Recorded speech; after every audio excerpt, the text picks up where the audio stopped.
A man suddenly woke up in the body of the empire's crown prince. The original prince had survived an assassination attempt after being shot with an arrow by one of his own brothers, but he had no idea which one. To survive and uncover the killer, he first needed the king's trust. Because the original prince had a terrible reputation, he asked the king for one last chance to prove himself. The king agreed and allowed him to take the royal examination. Everyone laughed, believing the crown prince knew nothing about poetry or ruling a kingdom. But he shocked the entire court with brilliant poems using his modern knowledge.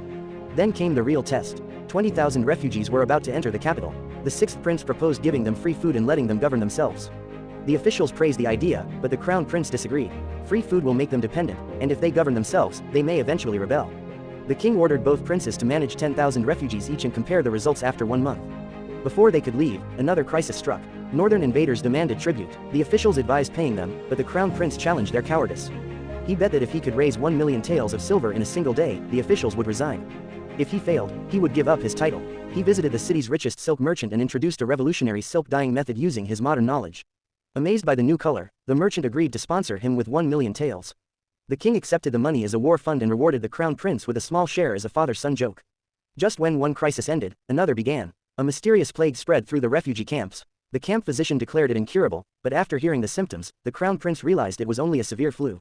At that moment, the sixth prince arrived with the royal physician and convinced many frightened refugees to leave with him, promising a cure. The crown prince ordered his general to gather moldy food and several other materials to prepare a medicine. Even his own people doubted the recipe, so he drank it himself.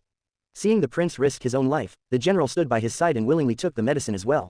The next morning, both of them were completely healthy. Meanwhile, the royal physician in the sixth prince's camp secretly used an illegal drug that only suppressed the symptoms instead of curing the disease.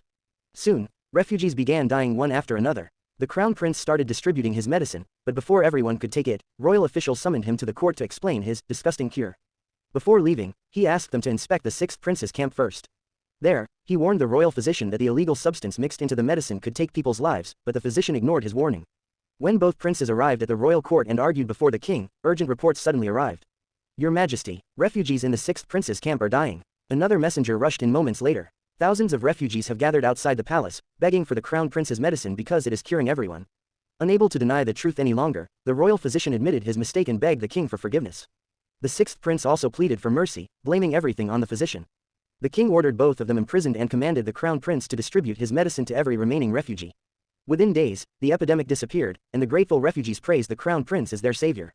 Watching from a distance, the king smiled and quietly told his prime minister, "My son has won something greater than the throne, the hearts of the people. One day he will become the greatest ruler this empire has ever seen."